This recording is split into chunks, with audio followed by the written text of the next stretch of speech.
What are the different kinds of leads that you can use in your melodic house or progressive house or even organic house songs? Do you always need a melody for your leads, or even further, do you need a lead for your songs? Over the past few days, I've analyzed a bunch of songs from the major labels like Colorize, Anjuna Deep, and also This Never Happened, and I've noticed a few common patterns when talking about leads. And I'm gonna show this all to you today in this video. So enough with the chit chat and let's get started with this tutorial, shall we?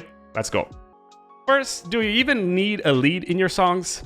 Some melodic house don't have any kinds of leads, and they're a small portion of it, but some of them don't have anything lead based. Listen for example to this song by Masani.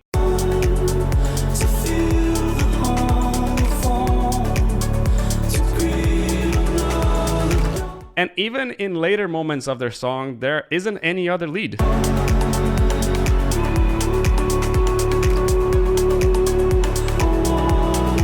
There just isn't a proper lead in the song, but there is a vocal. And why is this so important? Because the vocal fills the gap of the lead, and the vocal, when done right, can be more effective than the lead itself, because it's a lot easier to sing along with a vocal than to hum a lead. So don't feel that you need a lead in your sound, because you can definitely replace it with a vocal. That doesn't mean that you can't have a vocal and a lead in the same song. For example, if you listen to this song by Scores,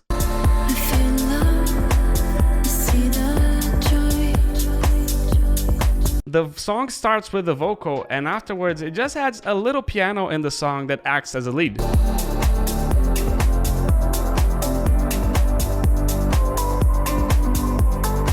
But it does add a lead feeling to the song that complements the song really well. But not all producers have access to vocals because they sometimes can be expensive. So what can you do if you don't have any vocals? Our second option is using ARPs as the main leads, which is something that Masani did in his track Take the Leap that you can listen to over here.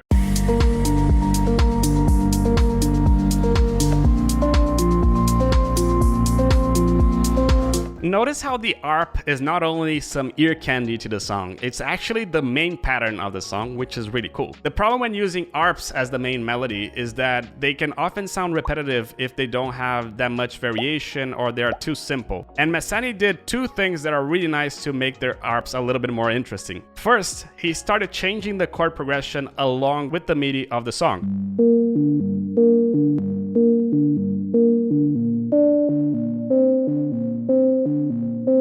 If you like this preset, you can get it over here in the description in the new serum pack that we've just released in our website. The second thing that Masani did that is really cool is that in the middle of the song, in the break, he changed the pattern completely from a synth to a different element. Listen to how it sounds like over here.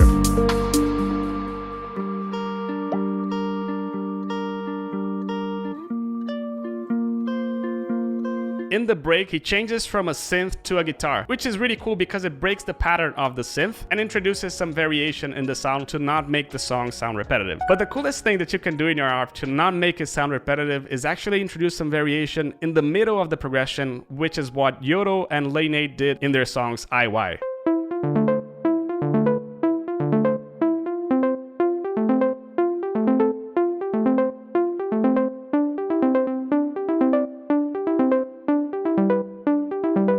Over here in the middle of the song, you can notice some changes that it was progressing over here always upwards, then it started going all the way downwards, which is really cool because it changes the flow of the song and it creates a new vibe in the song as well. Like what Claire did in his track called Heart to Heart, and it sounds like this.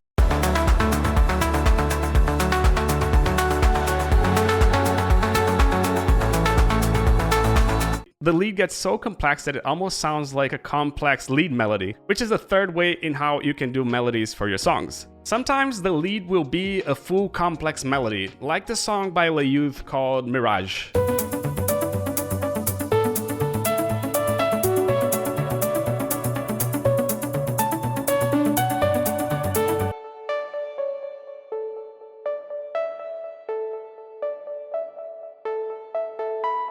Listen how the lead follows a really complex melody, and this melody is so nice that it almost emulates a vocal, and it plays along the song multiple times, as you can see it over here.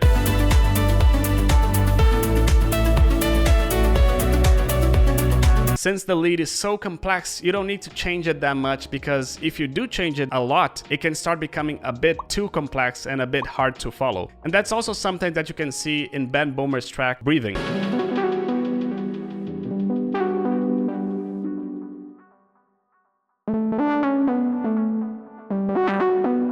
The benefit of having leads like this, as said before, is that you don't need to change them that much because they're already really complex and they already live on their own. But how can you make leads so complex like this? Well, the first way, if you have a MIDI keyboard, is already a lot useful because you can actually play them with your hands. The second way, if you don't have a MIDI keyboard, is actually picking these MIDI over here that you can do in the description and actually changing them to your taste. But leads don't have to be that complex. And that takes us to our fourth point over here. Listen to the song All That I Lost by Tin Liquor and listen how the lead is really simple over there.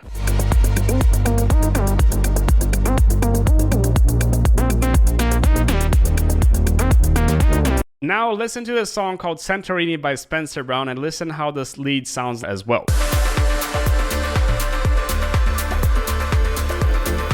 These two songs have amazing leads that are not super complex as the one that I just showed to you, but they work amazingly as well. However, because they're so simple, it can end up sounding a bit repetitive in the song. So here are 4 ways that you can enhance your simple lead progressions to make them sound more interesting throughout the song. First, as Claire is doing in his song Roots, you can listen that he starts with a simple lead.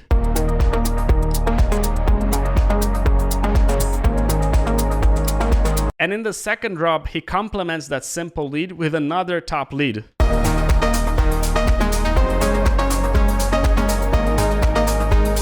Or you can do as Tin Liquor is doing, he adds a rhythmic lead that complements that main lead that they had in All That I Lost.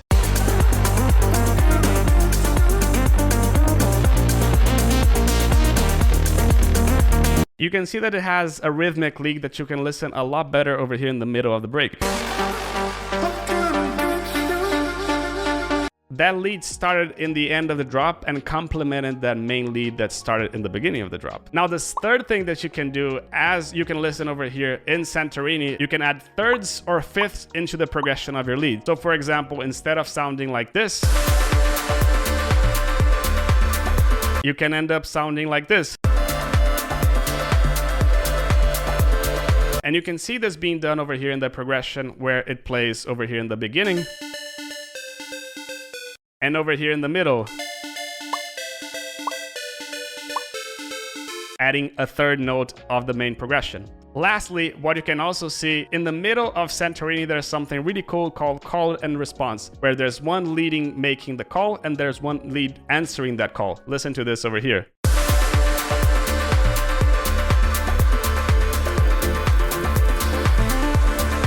You can listen to that ba-da-dang answering the call that the main lead was doing in the beginning. And these are really cool because these are ways that you can make your chords change and vary a little bit throughout your song. But sometimes it's even hard to make leads, and you don't have to rely only on making even simple leads. Sometimes your leads don't have to actually be leads. Listen to the song called Breathe In by Claire and listen how the lead is actually being done.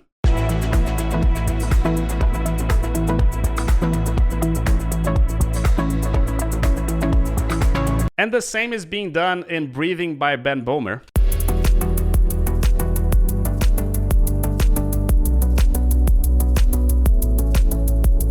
The lead is actually a chord progression that is acting as a lead, but it's different because it's a chord progression with rhythm, and that's what it's cool about it. Check, for example, over here Ben Bomer's chord progression over here with the song.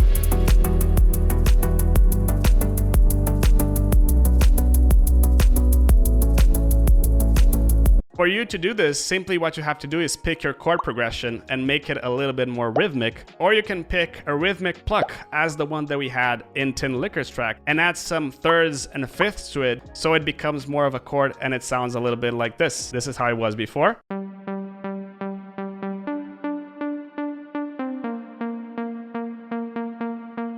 And this is how you can make it become a chord.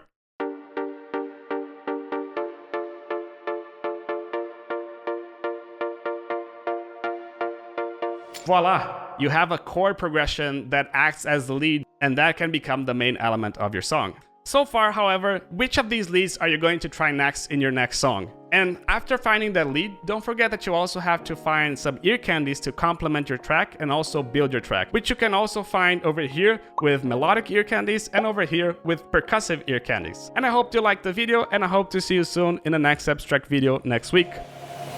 Ciao!